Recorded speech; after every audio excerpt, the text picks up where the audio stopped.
주주행동주의가 진행되는 방식은 순서대로 이렇게 크게 4단계로 나누어 볼 수 있습니다. 첫 번째는 주식을 매집하는 단계, 공개적인 서한을 발송을 해서 본인들의 목소리를 내는 경우, 그 다음에 안건 상정을 요구해서 주주총회에서 특정한 안건, 그러니까 내가 추천하는 이사가 해당 회사의 이사회에 들어갈 수 있게 해달라고 이런 식으로 요구를 하는 경우가 있고, 더 나아가서는 주주총회에서 본격적으로 프록시파이트를 하는 경우가 있을 수 있을 것 같습니다.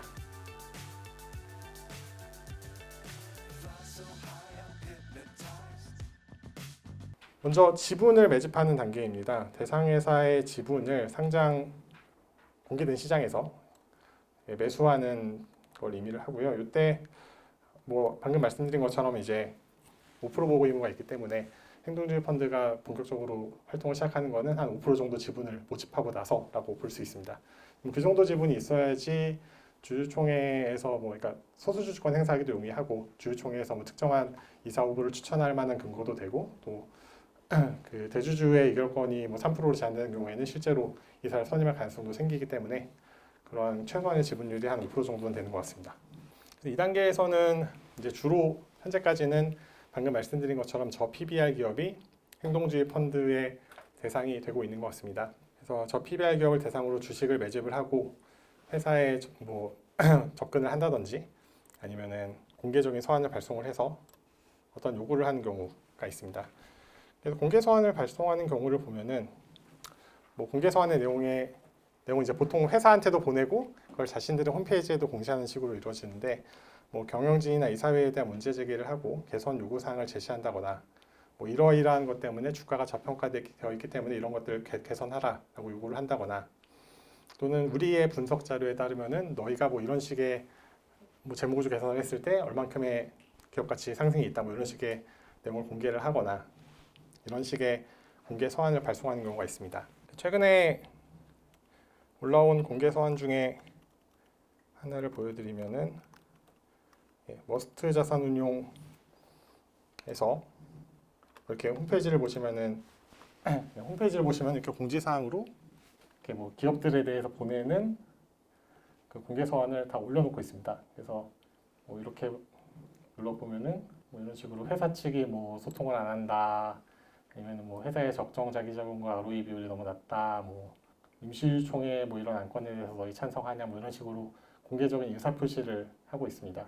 이런 거는 사실 상법에 규정되어 있는 주주권 행사 방식은 아닌데 실제로는 이제 이런 식의 활동을 통해서 소수주주들의 의견을 규합하고 또 그걸 통해서 정기주주총회 같은 임시주주총회나 정기주주총회에서 본인들이 추천하는 이사를 선임할 수 있기 때문에 이런 식의 방식을 사용하고 있습니다. 보통 이제 회사가 이런 식의 공개 서한을 받으면은 이거에 대해서 회신을 해야 되냐 말아야 되냐 이런 식의 논쟁이 많이 있는데 저희는 보통 이제 자문을 드릴 때 그냥 형식적인 선에서 회신을 드리는 게 맞겠다. 구체적인 내용을 담으면 또 이건 특정 투자자에 대해서 그 공정공시 의무 위반 이슈가 있기 때문에 구체적인 내용을 밝히기는 곤란하고 그냥 주주의 목소리를 존중하고 앞으로 반영하겠다 이 정도로 회신을 드리라고 많이 조언을 드리고 있습니다. 다음으로 안건 상정 요구를 할 수 있습니다. 소수주주권 행사, 그러니까 소수주주권 행사의 다양한 방식이 있는데요. 예컨대 회계장부에 대한 열람능사 신청을 해서 본인들이 생각하기에 이제 문제가 있던 행위에 대해서 관련 서류들을 좀 내놔라라고 회사에 신청을 하고 회사가 거부를 하면은 법원에 가처분 신청을 해서 해당 서류를 입수를 시도를 합니다. 또 주주총회를 앞두고는 주주 제한권을 행사하는 경우도 있고요. 이사 선임이나 해임, 정관 변경, 또 배당 자사주 소각 같은 안건들을 제한하기도 합니다.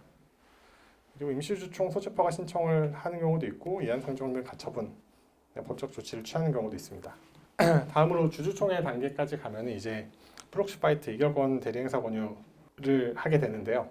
이제 보통 그 경영권 분쟁이 발생한 회사의 규모가 좀 크다 이러면은 의결권 자문사들이 해당 주총에서 상정된 안건에 대해서 이 안건은 찬성해라, 이 안건은 반대해라 이런 식의 보고서를 발간을 합니다.